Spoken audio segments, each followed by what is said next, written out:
Selamat pagi, selamat siang, selamat sore, selamat malam kepada Miss Melania Lintang Kenesa, SEMAK. Hari ini kelompok 3 akan membawakan presentasi tentang Designing and Evaluating Management Control System. Sebelum itu, saya akan memperkenalkan terlebih dahulu anggota-anggotanya.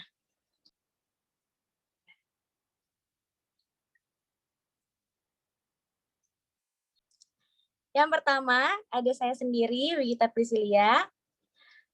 Lalu ada Toti Andrea Leonardo. Lalu ada Niki. Ada Lydia Effendi. Dan Litia Junita Seli. Topik-topik yang akan kita bawakan adalah yang pertama,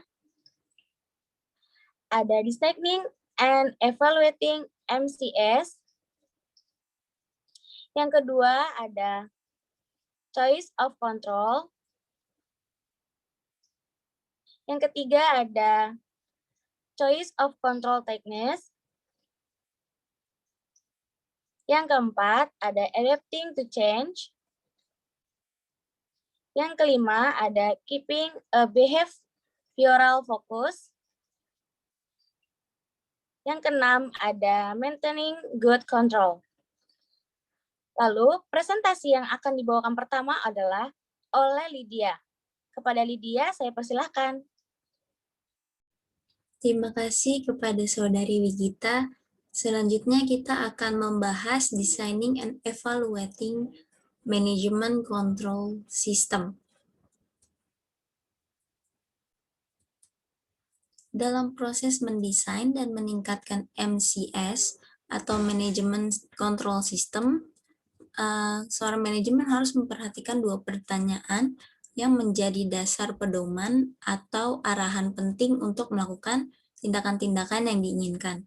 Yang pertama, apa yang diinginkan? Di mana salah satu caranya untuk memahami apa yang harus dikendalikan yaitu dengan mengenali tindakan kunci dan dengan menentukan hasil kuncinya yang harus dilakukan agar dapat melakukan kemungkinan besar untuk berhasil. Di sini tindakan kuncinya itu harus diambil atau dinilai oleh seorang yang memiliki kualifikasi profesional atau yang lebih tinggi. Dan hasil kuncinya itu merupakan daerah atau keadaan di mana harus berjalan dengan baik agar bisnis tersebut dapat berkembang dengan baik. Yang kedua itu apa yang mungkin terjadi. Nah, seorang manajer harus meneliti potensi dari setiap permasalahan yang terjadi. Oleh karena itu, manajer harus menyatakan apakah karyawan harus tahu apa yang perusahaan harus lakukan, apa yang perusahaan harapkan dari mereka. Lalu apakah harapan perusahaan untuk mereka lakukan yang di sini sebagai suatu tindakan kunci dan apa yang harus diselesaikan yang merupakan hasil kunci. Nah, ketika apa yang mungkin terjadi ini tidak sesuai atau berbeda dengan apa yang diinginkan, maka akan berlanjut ke pertanyaan berikut. Yang pertama ada pengendalian apa yang harus dilakukan.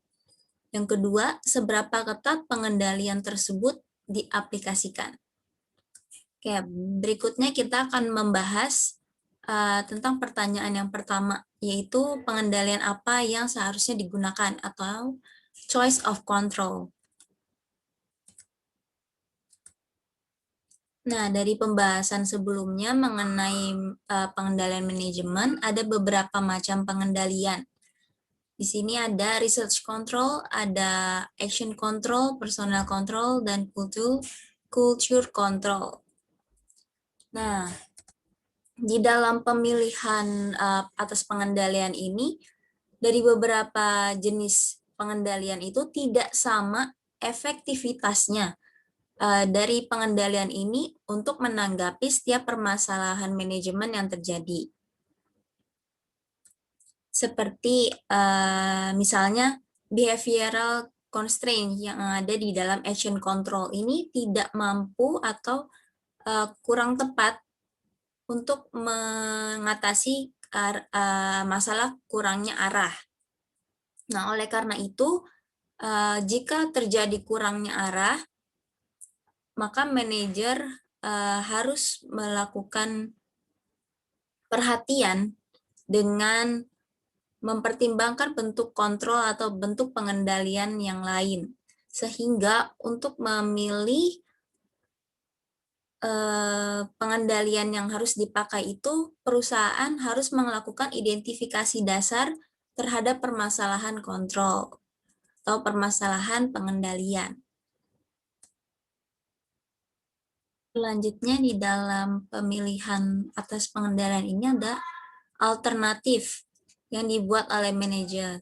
Nah, alternatif yang layak ini harus memberikan manfaat bersih terbesar dengan cara mengurangi biaya yang akan diperlukan. Nah, alternatif tersebut itu dapat berasal dari peningkatan keberhasilan atau memperoleh hasil yang diinginkan. Nah, tentunya dalam pengendalian manajemen ini, seorang manajer harus mengimplementasikan dan mengoperasikan pengendaliannya dengan baik. Nah, untuk mengimplementasikan dan mengoperasikan pengendalian ini tidak terlepas dari yang namanya biaya. Nah, sehingga biaya tersebut harus ditempatkan terhadap manfaat yang diharapkan dari pengendalian yang lebih baik. Selanjutnya adalah keunggulan pengendalian yang dapat dipilih oleh manajer dalam memilih pengendalian. Yang pertama itu ada personal control dan culture control. Nah, di mana dari kedua pengendalian ini memiliki dampak kerugian yang kecil dan biayanya yang relatif rendah. Jadi, dua pengendalian ini layak untuk dijadikan suatu alternatif pertama untuk dipertimbangkan oleh manajer. Lalu yang kedua ada action control, di mana keunggulan pertama itu action control merupakan pengendalian yang sifatnya langsung atau secara langsung. Jadi ketika suatu tindakan yang dilakukan itu benar dari awal dalam pengambilan suatu keputusan, maka pengendalian tindakan atau action control ini merupakan pengendalian yang terbaik karena pengendalian tindakan tersebut atau action control ini langsung menuju tepat pada sasarannya atau langsung kepada tindakan yang harus dilakukan. Tindakan apa yang harus dilakukan? Artinya ketika action control ini sudah mencukupi, maka tidak perlu lagi ada pemantauan atas hasilnya. Dampak atau keunggulan yang kedua yaitu pendokumentasian dari prosedur dan kebijakan mengenai tindakan-tindakan terbaik bagi perusahaan. Dengan begitu, ketika pegawai atau pekerja itu datang atau pergi, pengetahuan tentang tindakan yang baik bagi perusahaan tidak akan hilang. Berikutnya adalah result control yang akan dijelaskan oleh rekan saya Lydia. Terima kasih kepada Saudari Lydia telah menyampaikan materi sebelumnya. Selanjutnya, saya akan menjelaskan tentang result control. Result control atau pengendalian hasil memiliki keunggulan yaitu yang pertama adalah visibility. Pengendalian hasil dapat menjadi pengendalian efektif bahkan ketika pengendalian tindakan kurang berjalan dengan baik. Yang kedua, ketika diberikan ruangan otonomi kepada karyawan, kreativitas cenderung meningkat. Pelaksanaan pekerjaan dapat memberikan hasil yang lebih baik daripada penggunaan suatu standar pekerjaan tertentu saja. Yang ketiga, biayanya relatif lebih murah daripada pengendalian tindakan. Kelemahan dari pengendalian hasil yang pertama adalah hasil yang diberikan kadang kurang sempurna untuk mengindikasikan apakah tindakan yang baik sudah dilakukan karena hasil tersebut tidak memenuhi syarat pengukuran yang baik. Yang kedua, keterampilan karyawan kadang memiliki resiko dan pada pengendalian hasil resiko tersebut dibebankan pada karyawan. Yang ketiga, target kinerja yang merupakan bagian dari sistem pengendalian hasil, misalkan target anggaran, biasanya tidak mampu memenuhi semua fungsi pengendalian. Terdapat dua fungsi penting pengendalian yaitu motivation to achieve dan coordination. Yang terakhir, beberapa karyawan kurang suka dengan otonomi dalam bekerja. Hal ini dikarenakan mereka kurang menikmati tanggung jawab yang diberikan atau resiko yang dibebankan kepada mereka.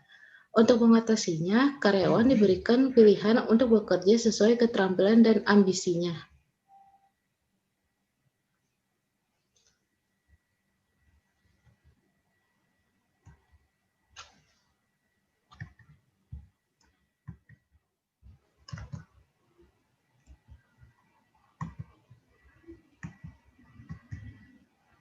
Selanjutnya, saya akan menjelaskan tentang choice of control tightness. Choice of control tightness atau seberapa ketat pengendalian harus diaplikasikan, menjelaskan tentang keputusan apakah pengendalian harus diterapkan lebih atau kurang di organisasi tertentu atau di area dalam berorganisasi.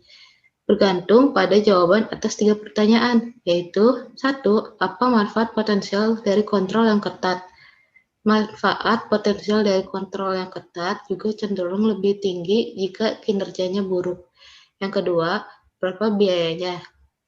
Beberapa bentuk kontrol mahal untuk diterapkan dalam bentuk yang ketat, seperti dalam kontrol hasil yang ketat mungkin memerlukan studi ekstensif untuk mengumpulkan standar kinerja yang berguna, atau mungkin memerlukan sistem informasi yang canggih untuk mengumpulkan dan menganalisis semua data yang diperlukan. Yang ketiga, apakah mungkin ada efek samping yang berbahaya? Semua kondisi yang diperlukan dalam membuat jenis kontrol menjadi mungkin, seperti pengetahuan tentang bagaimana objek kontrol berhubungan dengan tujuan yang diinginkan. Mungkin tidak ada. Jika demikian, efek samping yang berbahaya mungkin terjadi jika kontrol diterapkan, terutama jika kontrol diterapkan dalam bentuk yang ketat. Selanjutnya, materi akan dijelaskan oleh rekan saya yaitu Niki. Bagian selanjutnya adalah adapting to change.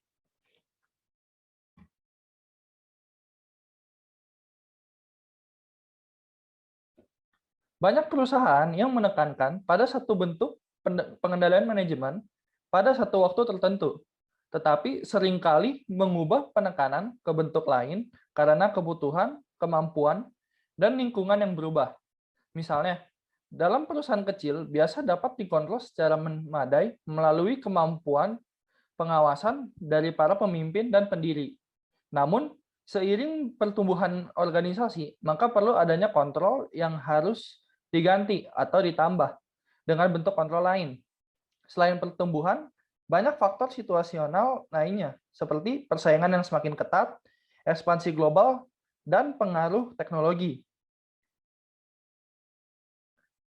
Pasti mendorong organisasi untuk menyesuaikan sistem pengendalian manajemen yang berubah agar mereka tidak menjadi tidak kompetitif atau bahkan tidak mudah tergeser. Yang kelima, keeping a behavioral focus. Hal yang tersulit dalam MCS adalah reaksi karyawan.